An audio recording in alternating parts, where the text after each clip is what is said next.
I found a locked box in my father's study. What was inside changed everything I thought I knew about him, about my mother, and about myself. Some secrets don't stay buried. And some families aren't meant to survive the truth.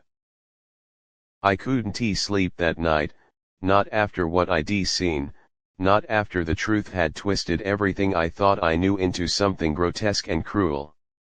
My father's voice echoed in my head like a haunting lullaby turned horror script, calm, controlled, dripping with venomous justification. He believed what he did was necessary, that hiding the truth, trapping it in the basement, was protecting the family. But how do you protect someone by lying to their face every single day? I kept staring at the ceiling, eyes wide open in the dark, trying to make sense of the pieces, the tapes, the journal, the locked door, the broken trust. And then there was my brother. That one name that kept getting erased, rewritten, avoided like a ghost in the hallways of our memory. Why was he never mentioned? Why did my mother cry in silence when his birthday passed? Why did no one answer me when I was a kid and asked if I ever had a sibling? I thought I was imagining things back then, just a lonely boy desperate for stories, but the basement proved otherwise. I needed answers, not just from my father, but from the house itself, from the shadows that whispered when no one else was around. So I went back, just before sunrise, flashlight in hand, heart pounding like a war drum. The cellar door creaked open slower this time, like it knew I was serious, like it could sense something was coming. The smell hit me first, dust, rot, something metallic, and then the silence swallowed me. I walked past the rows of labeled boxes, ignoring them now. I knew what I was looking for.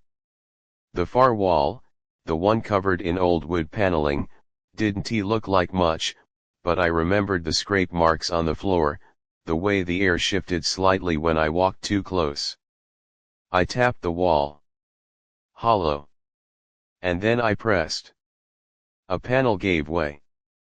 Inside was a narrow space, cramped and dark, just enough for a child maybe, or someone trying to hide something they couldn't bear to destroy. There were scratch marks inside. Long, desperate. I found another tape, unlabeled. It was warm. Like it had just been placed there. I didn't know if I was ready, but I played it. A voice, younger than my father's, desperate, pleading. Please. I didn't mean to hurt her. I just wanted her to stop crying. Please don't lock me in here again, Dad. Please. My stomach dropped. My hands went cold. That wasn't my father. That was a child. And it wasn't mine. That voice, God, that voice was mine. I had no memory of ever recording that. None. My knees gave out. I hit the concrete, the recorder still playing. I'll be good. I swear. I want to talk about Mom again. I want to say she's sick. Just let me out. I don't like the dark. I felt like I was falling into a hole I didn't know existed. My mind reeled. Had I been here before? Had he locked me down here? And why couldn't he? I remember I staggered upstairs, recorder in hand, ready to scream, ready to break something, but Dad was gone. Not a note. Not a sound.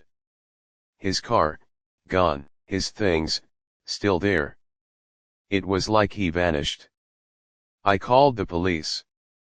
Reported him missing. But I didn't say why. What would I say? That he kept a secret room in the basement where he locked his kid up and gaslit the memory right out of him? That he may or may not have done something to a brother I can't even confirm exists? I tried digging into hospital records. Nothing. School records. Nothing. It's like that name never existed. But something inside me knew better. I started having dreams, memories maybe of a boy crying behind a wall, of me laughing while someone else screamed. The face was mine. The voice was mine. But I was outside. Watching. Like I'd been split in two. I think my father did something to me. Or made me do something. And then he tried to erase it. But the house didn't forget. Neither did the tapes. And I'm starting to remember. I just don't know if I want to. Because the truth might be that I wasn't the victim. Maybe I was the reason my brother disappeared. Maybe that room wasn't a prison. Maybe it was a cage. And maybe it wasn't my father who put someone in there. Maybe it was me. I can't shake the thought. Can't escape the weight of it. The more I dig, the more the memories bleed through. I see flashes now. Blood. A broken toy. Screaming. My hands over someone's mouth.